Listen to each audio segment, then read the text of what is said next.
Got a 2-minute brief overview of your company and your apprenticeship program. So Jonathan, could we start with you? Sure. So my name is Jonathan Such. I'm the general manager of Advanced Super Abrasives. We make super abrasive grinding wheels for just about every industry around the world. And we recently started an apprenticeship program about a year ago. And we started it with high school students. And we had our first high school senior graduate in June. And then we did a summer internship for more high school students to try them out. And then from that, we actually had another gentleman that wanted to do the apprenticeship program from that. So he started in August. So we have 2 apprentices, both in CNC machining. And it's been a great program for us. And I can see us continuing and trying to get at least 1 to 2 apprentices each year. And the apprentice candidate that did not start this fall, that was part of our internship program, his hope is to start with us in the spring as an intern this year. Great. Can we hear from Al Worley, the president of Alpha Tech? Yes, I'm Al Worley, and I own a business called Alpha Tech, and we're a job shop. And what that means is we do machining, fabrication, and several other things. Along with that, we do hire apprentices. I would like to tell you this is, first of all, is I'm an apprentice. I was an apprentice many years ago, and that's the way I gained where I'm at today, because I couldn't afford college back then, and so I became an apprentice. So I'm a very strong proponent of apprenticeships. We have hired apprentices for many years. Our company used to be Industrial Precision. That was in 1982, and we had a lot of apprentices. We kind of quit hiring apprentices in 2008 because the economy went bad.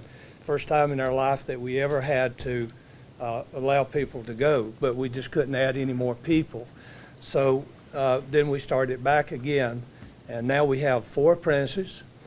We have another one that's coming on real soon. And of course, I would like to say what we do is we do CNC machining, we do fabrication and welding, we do a lot of sheet metal work, we design and build special machinery, and we build tools, dies, and those sorts of things, and do stamping. So we have a pretty good smorgasbord of things that we do in our company. And so we have to have really skilled people. It's always been a challenge for us to find apprentices that had the mechanical aptitude to learn how to do the skill work that is required. We can't bring somebody in just to do that. But we plan to continue to do that. We've been pretty successful with our apprentices.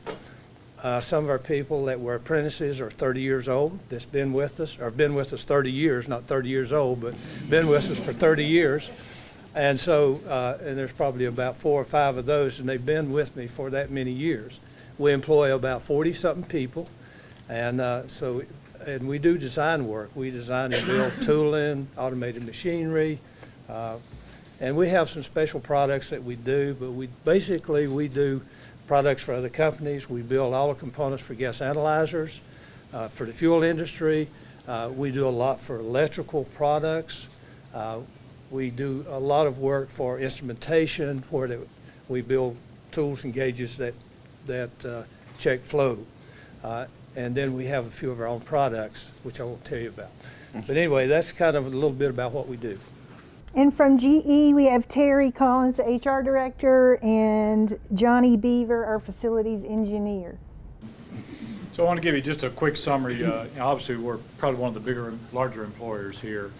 But I think if you drill down, the needs that we have are no different than anybody else in this room. So just to give you a quick, I was told to be real brief because I brought the expert with me. I'm going to let him talk.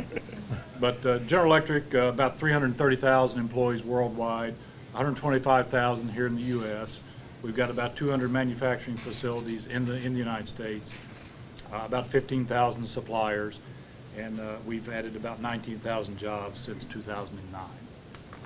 Here in North Carolina, so we'll drill down a little deeper, we've got about 5,000 employees total. That's with all the GE businesses.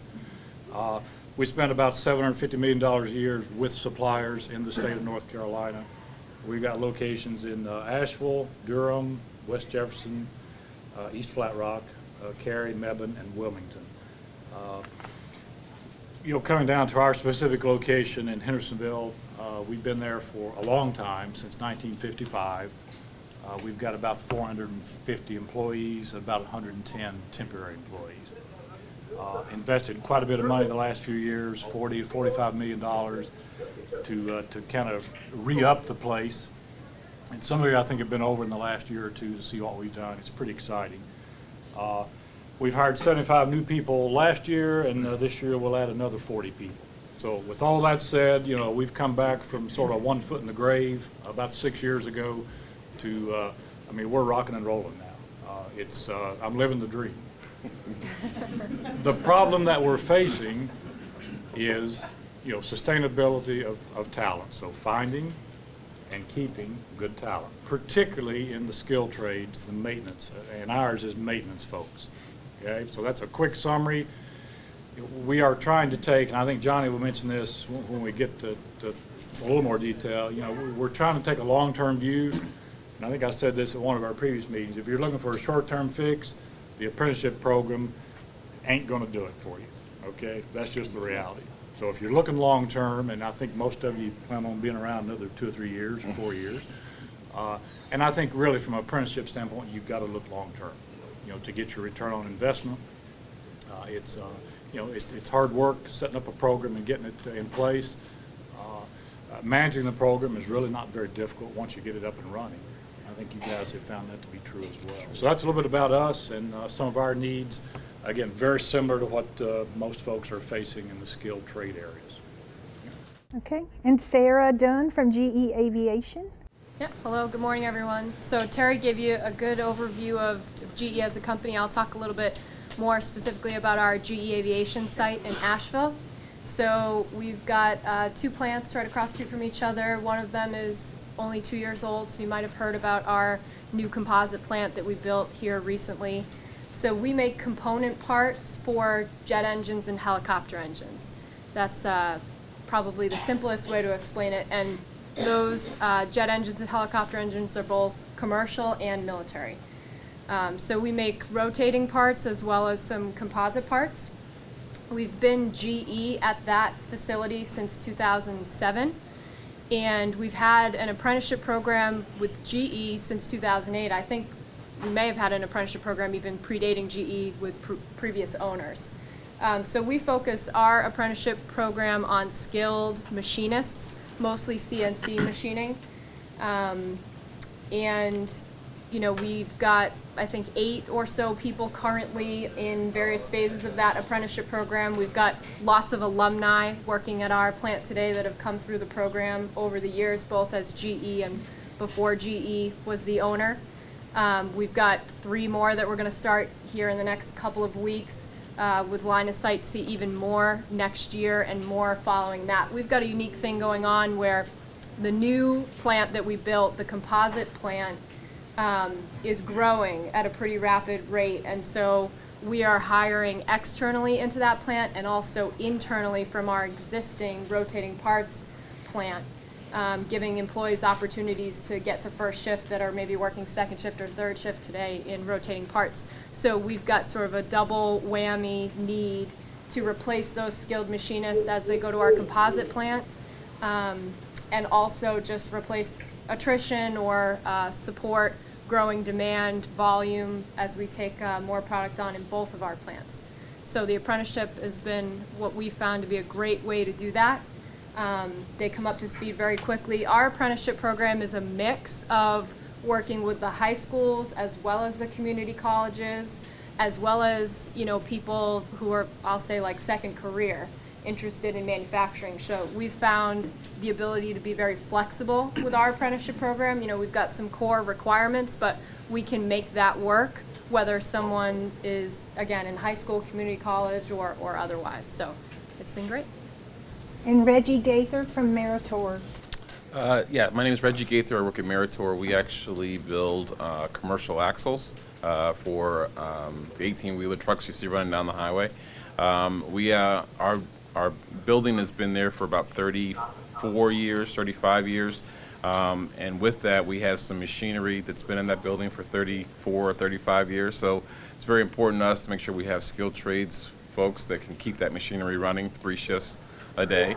A lot of our, we've got about 380 employees full-time. Of that, about 50 skilled trades. The average age of those tradesmen, they're ready to start to retire. So we've been really focusing in on the apprenticeship program for the past, for a number of years, but we recently had 2 graduate. I've got 2 or 3 in the program right now that are going through it, but we actually bring in our apprentices from our production employees. So I don't necessarily go out and advertise I'm hiring from the outside for an apprentice. I actually post a position for all of our internal employees, and our employees are signing up for it. Every time we post, we have a line of folks that we can't bring everybody on because it gives an opportunity for those production employees to, one, earn a little bit more money. We do pay our tradesmen a little bit more than our production employees, but also they know the machines and the equipment.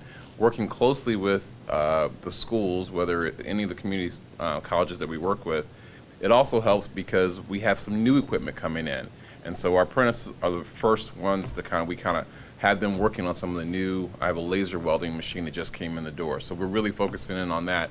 But I've also got a bliss press that's been there for 35 years that takes a little coddling and has to be done the right way. So our experienced folks can show the new folks how to make sure it continues to run. But the new machines that are in there, we also work with the schools and the classes to make sure that we've got the new technology and a new skill set that's coming in the door.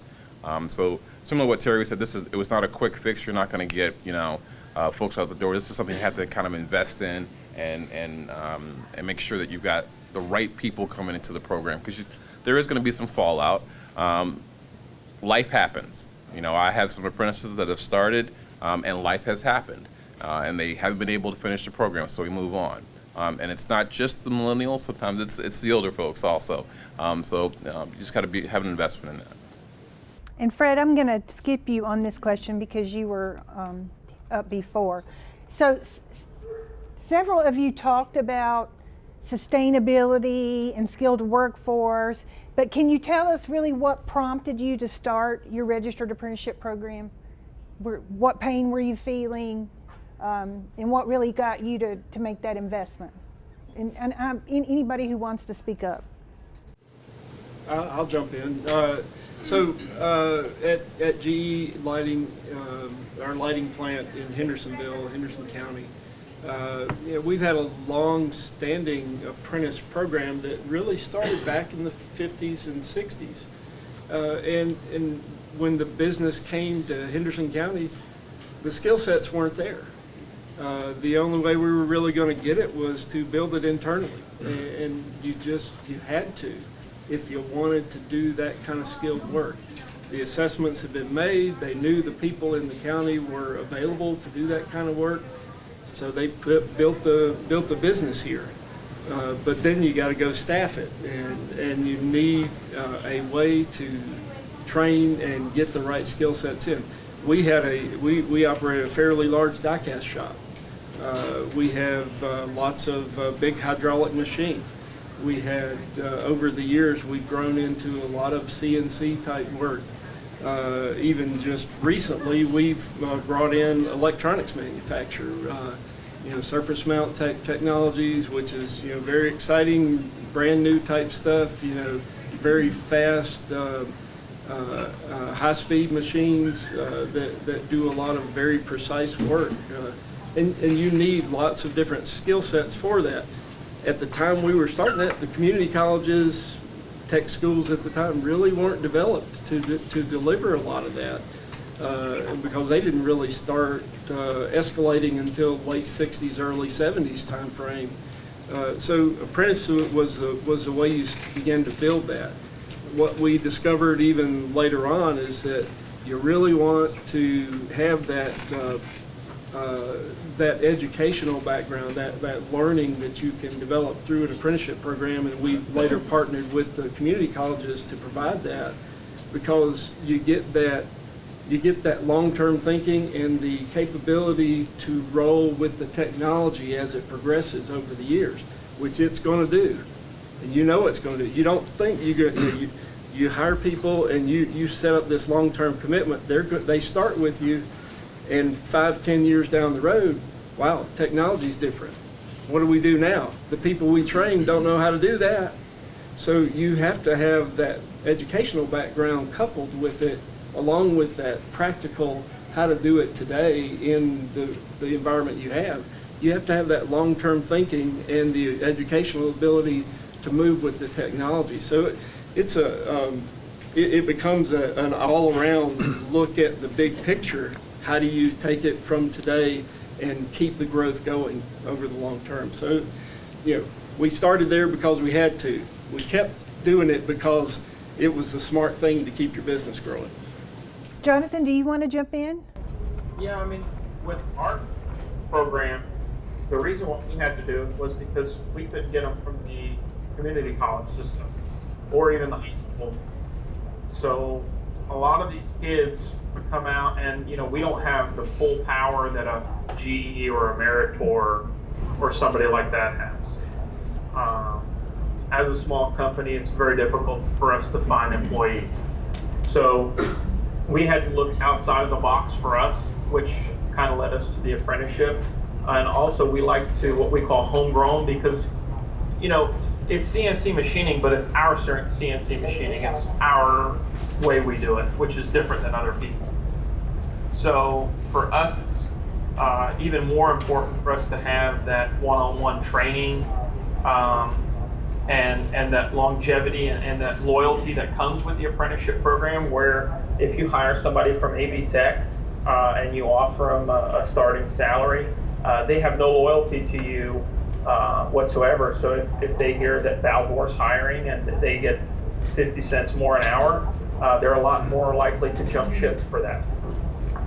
So that really became a necessity for us, because we just couldn't find qualified candidates anywhere we looked. Okay, and Sarah?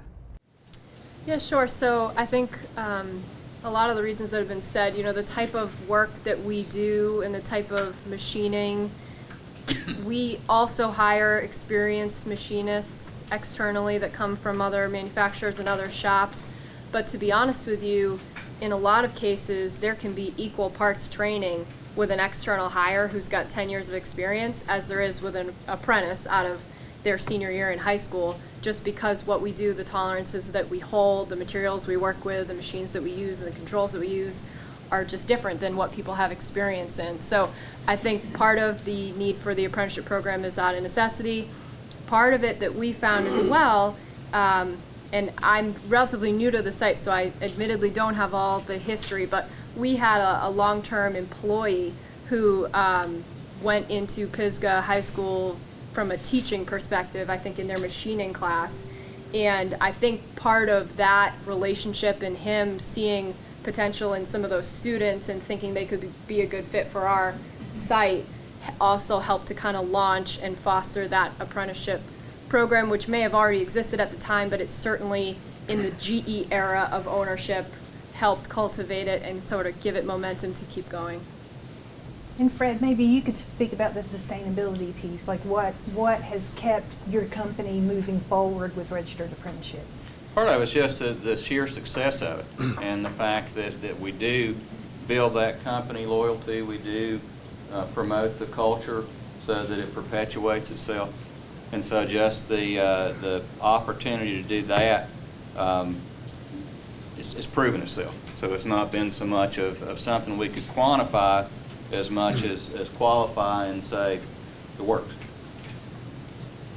And Reggie? I think a lot of our tradesmen it's almost kind of a fraternity, right?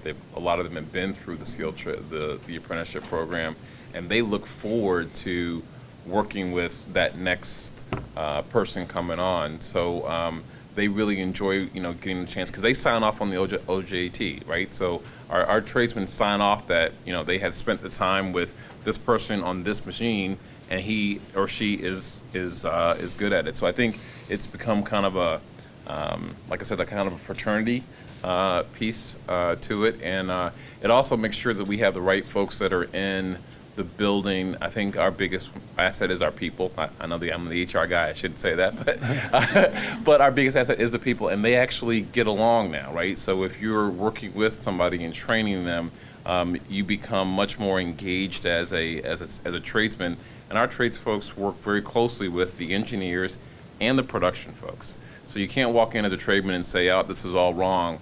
You got to be able to talk to the operator who's been on that machine for 8.5 hours, ask him did he hear that machine start to break down or whatever, so we can kind of get it fixed ahead of time. So it just kind of has become more of a, like I said, kind of a fraternity, I think is the way to say it. And Al, what about sustainability for you? Why do you keep moving forward with the program? Well, one thing is there's not really any other way of getting employees, and there's not any skilled tool and die makers out there. So we have our apprenticeship for that. And it's a great way to train people.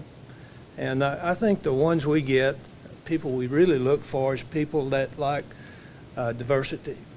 You don't do the same thing for 8 hours a day. You don't change a part out and put another one in every 2 or 3 minutes. You're always doing something different. So you may have one job you work on for 2 or 3 hours, or maybe a day, or maybe 30 minutes. But it's always challenging to the person, and so people that like to do various things and like to use their mind and their hands, and I think that's why we are able to keep the people that we have, because they enjoy that. We try to take our apprentices and match them with a tool maker or whoever they may be working with, and so our tool makers really like to help young people. I mean, we're fortunate in having the people we have, because they'll spend the time and effort and energy that they need to help that apprentice learn. So he feels very comfortable in coming into our place working, and you'll be surprised how quickly they can learn to do some things. So it's good for us, and that's why we go with apprentices. So the next question is it worth it? And what are the benefits? And Fred, could you take that one? Is it worth it, and what are the benefits? It is worth it. Again, sound a little bit like a broken record, because they do wind up long-term employees, and we have different career paths that people can come through. So we have people working in our warehouse, project managers, estimators that have all started out as apprentices at some point. We do use that as a way to advance things. So it's been worth it for us. Again, looking at some of the numbers you had on the board, over the long haul, the numbers will crunch too. So it's expensive. I mean, it does take a lot of time. It does take some effort, and it is an investment, but it's an investment that yields real good returns. GE? Certainly, it's worth it. And they are frequently very long-term employees.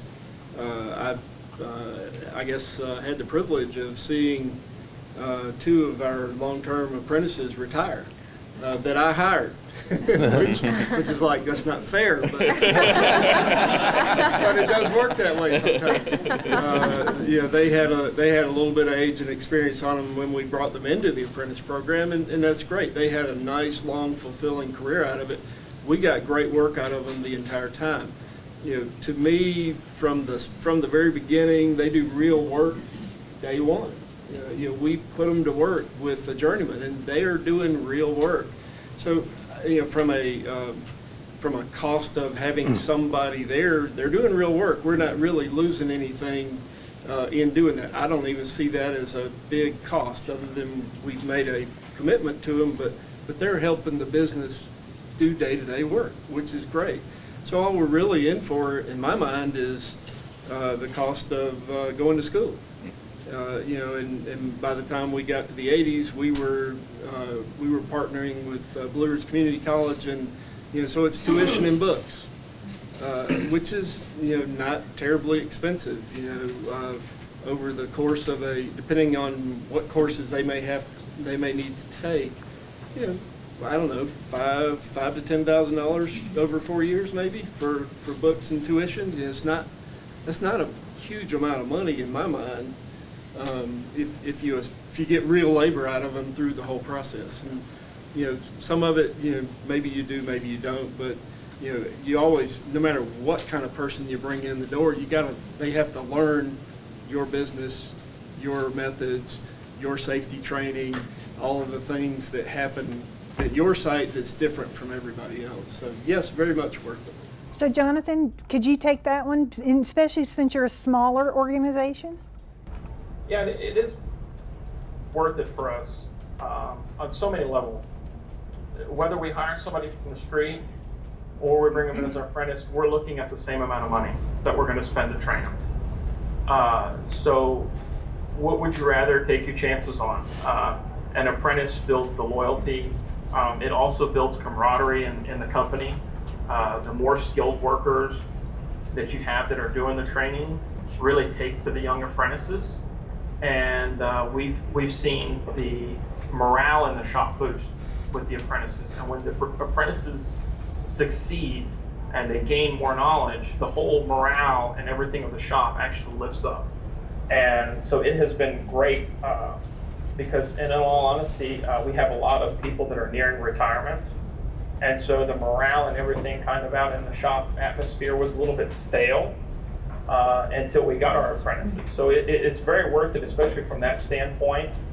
And to quantify it, I can tell you that our apprentice that's been there over a year actually was looking at a process that we do. And sometimes it's good to have new, uneducated eyes looking at a process because they see things that people that do it every day don't.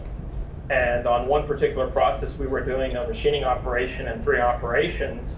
And then after we apply our diamond and everything, it was coming back for a finishing operation. And the apprentice just posed a good question to the trainer and said, is there a reason why we do the 3rd operation when we basically do the same operation after we apply our diamond mixture to it? And the trainer says, you're right.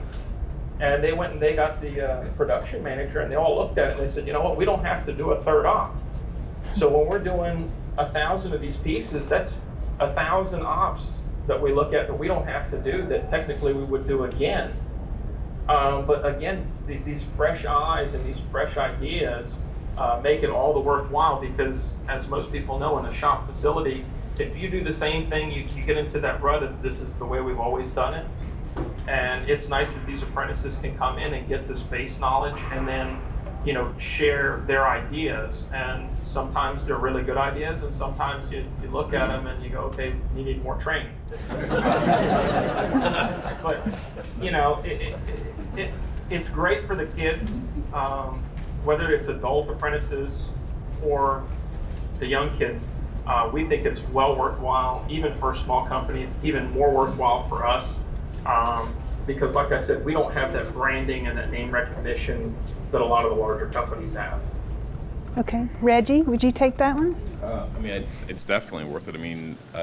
Even as John was saying, even with the name recognition, you still got to make sure that folks are coming in the door that understand your business and your machines to keep you running. And so we have to continue with the apprenticeship program. We have to continue to take folks who are on the production floor and bring them over into maintenance to help us continue to keep those machines running. So it's definitely worth it. And what have been your lessons learned? Who would like to, Al, would you like to start with that one? Sure. I would like to say that there is a risk in hiring apprentices. We get them in, we spend money, we train them, and then these guys hire them away from them. But not too many. Most of our apprentices stay with us. But I think having an apprentice is a great way to go.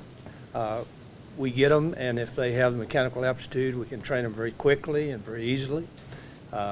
And so it takes about 4 years, and most people develop within that time. And let me just say a little more. our apprentices, we pay for everything. We pay them to work, we pay them to go to school, we buy their books, and I'm sure everybody else does too, which is a great thing. And, you know, usually if a guy comes off the street, we pay him $10 an hour to start. 6 months, we may pay him 12, depend on how well he does. Another 6 months, we do give them graduated raises as they mature. And some mature faster and quicker than others do. So we're pleased to have these apprentices. And the only way that we can get them is if we hire people that have experience, and we interview people all the time, and they come in, and there's all kinds of baggage that they bring with them. Either they didn't like their previous employers, none of them. Well, would you hire that guy? No. Well, they got mad at the job, or they did something.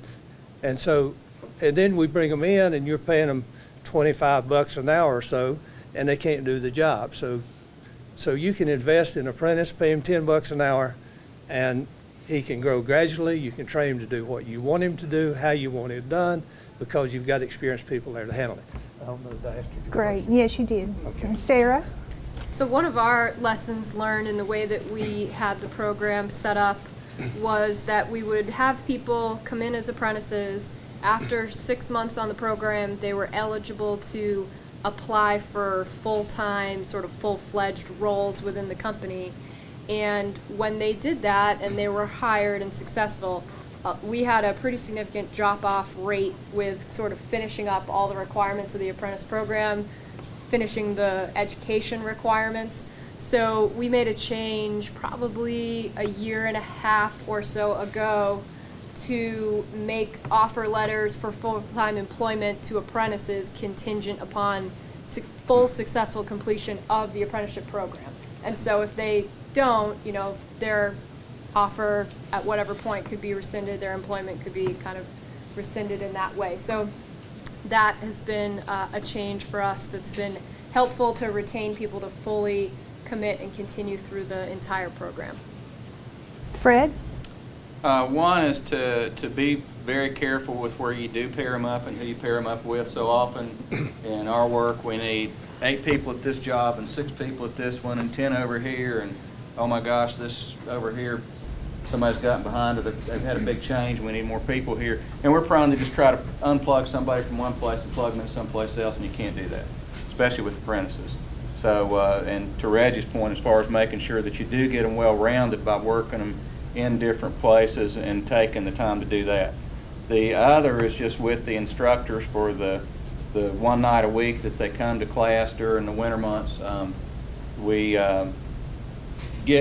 making sure we've got enthusiastic instructors, making sure that and one of the things we did do is we changed, okay, the first 30 minutes, ask them what they did today and what's going on in their job. Big picture things. Because so often I ran pipe today. Ran pipe yesterday. Ran pipe last week. You know, where's it going? What's it doing? What's going to be the next phases? What are you learning in that? How much more proficient have you gotten? So taking about a half an hour at the front end of it to just engage with them and encourage them in what they're doing. Jonathan, can you take that? Lessons learned? Well, yeah, our lessons learned was last year we started with 2 apprentices, and one was ready and one was not. And so what we did is we do summer internships now before we actually start somebody in the apprenticeship program. It gives them about a month to try us out and let us try them out. And we're not, you know, for everybody, and sometimes manufacturing is not for everybody. And we find that 1 month gives them an opportunity to kind of see if we're a fit for them, if they're a fit for us, and also if it's something they want to do. The worst thing that can happen is what happened to me. Hired some CNC programmers out of AB Tech, and they were very skilled, but one of them, it just wasn't what he wanted to do. And the other one just did not want to work in a production environment. I mean, I don't know who becomes a CNC machinist and decides they don't want to work in production. It happens. You know, the guy says, I want to sit behind a desk and write programs all day. I said, well, good luck. Okay? But, you know, for us, our lesson learned was to have that 1 month internship, then invite the ones in that are ready. And we had a 1 month internship this summer, and one student was ready and one wasn't. And that also allows us to work with the schools to let them know what this other student might have been lacking in base knowledge to start the apprenticeship. And it's been a great partnership between the two. So I'd say that's a lesson learned. And I'd like to say something about risk. You know, there's a risk in everything you do. Right now I'm sitting in Chicago. I mean, I'm taking the biggest risk of anybody. If you've seen any of the news about Chicago. You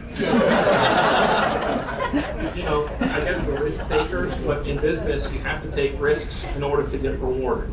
And I think, you know, the apprenticeship program, people might look at it as a big risk, and I don't. I think it's a very calculated and very small risk compared to the reward that you get. GE? I think probably the biggest lesson learned is once you build a program and have it running, don't ever let it take a break. Always keep your pipeline filled, you know, keep something in the pipeline continually. My experience in 30 years has been, we've had 2 times when we actually let the apprentice program slow. You know, we didn't put anybody in it. And you go 3 or 4 years and don't keep that pipeline full, all of a sudden you end up with 2 retirements like I have this year, and I'm hurting to have all the people I need to fill the jobs that are out there that need to be done. So keep that pipeline going. Once you start it, just hang on, because it's going to continue to pay off for you over time. So, you know, keep it full, keep it going, and continue to train. Reggie? Ditto. I think one of the things I would say lessons learned is really the apprentice has a commitment, but you've got to make a commitment to that apprentice.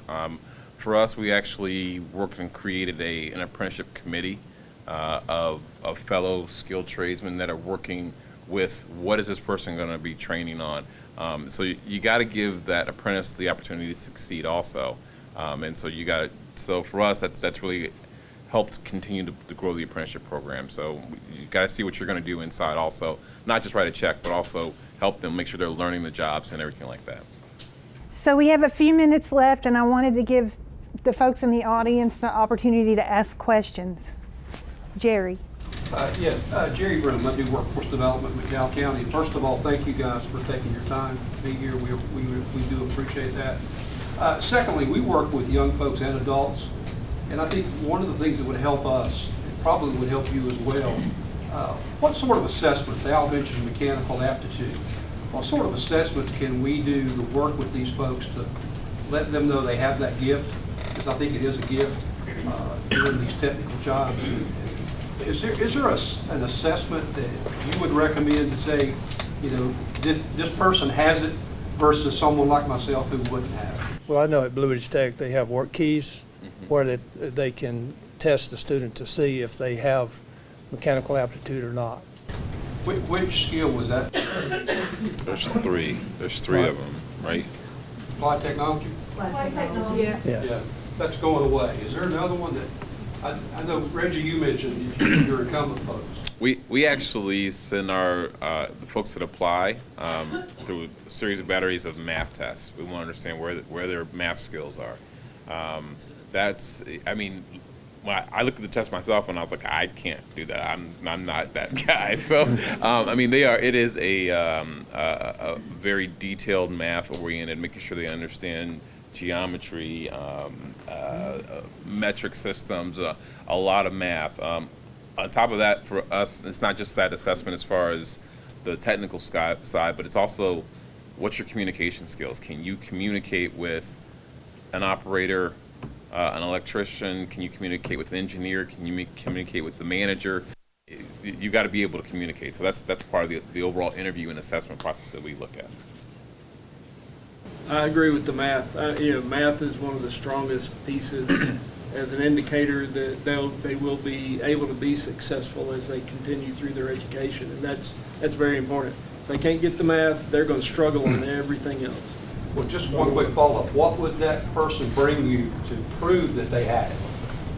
They could take the applied math test from work keys at the community college. Yeah. At what level would that be? Just trying to really drill down. I think it would depend on the job. It would depend on the job.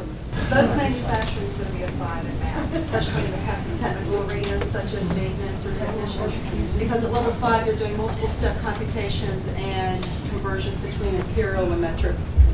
And she is a job profiler, so she knows.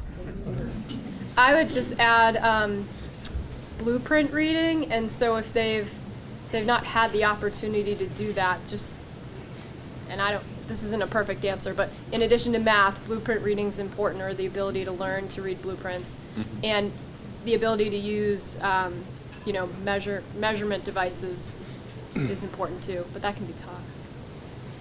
You know, you may think this is what I'm about to say. I know what you're getting ready to say. Do you? Yeah. It's going to be silly. But one thing I found out is give somebody a bag of mixed bolts and nuts and say, put these together, and you got 2 minutes to do that. If they do that in 2 minutes, they pretty well have got some kind of mechanical aptitude. And I know you think that's probably stupid, but No, it works. It works. I like that. We had one of our employers, did they take their toys apart when they were kids? Not because they were mean, but they found a screwdriver, they found the vacuum cleaner. That's what I'm trying to get to drill down at, that's. We have another question here. A couple of things. First of all CTE concentrators in North Carolina, their senior year in high school, take the work keys test, and it has 3 parts: reading for information, locating information, and applying math. So they should all, in my school last year, I had 200 students graduate. 160 of those were CTE concentrators, and they all had the work keys test. So I had 160 students coming out of Owen High School, which is the smallest school in the county, with a work keys certificate. Also, I had 50 interns last year. Every year we can have 24 interns a semester. So I'm usually pretty much at the top of my limit. So I have 50 interns coming out of Owen High School. Do you guys offer anything besides the couple of apprenticeships that we've heard about? It seems like each one of you have 2 or 3 apprenticeships. Do you have something to offer all these other students that we're producing from the high schools?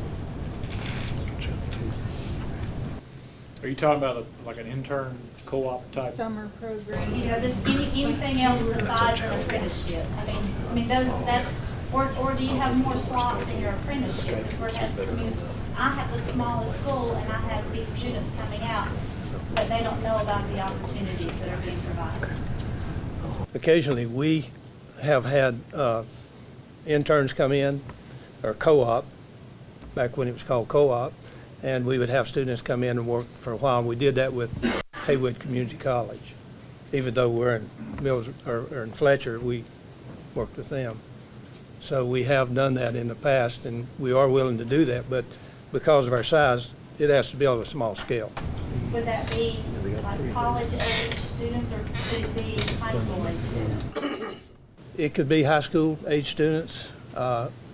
We would interview them very carefully and understand their abilities of what to do, because we got to know that they won't get hurt, and because you can get hurt bad in a machine shop. So my job as a moderator is to manage time, and we are out of time. I'm hopeful that our panelists will stay, and if you have questions for them, you can talk with them individually. But thank you so much to our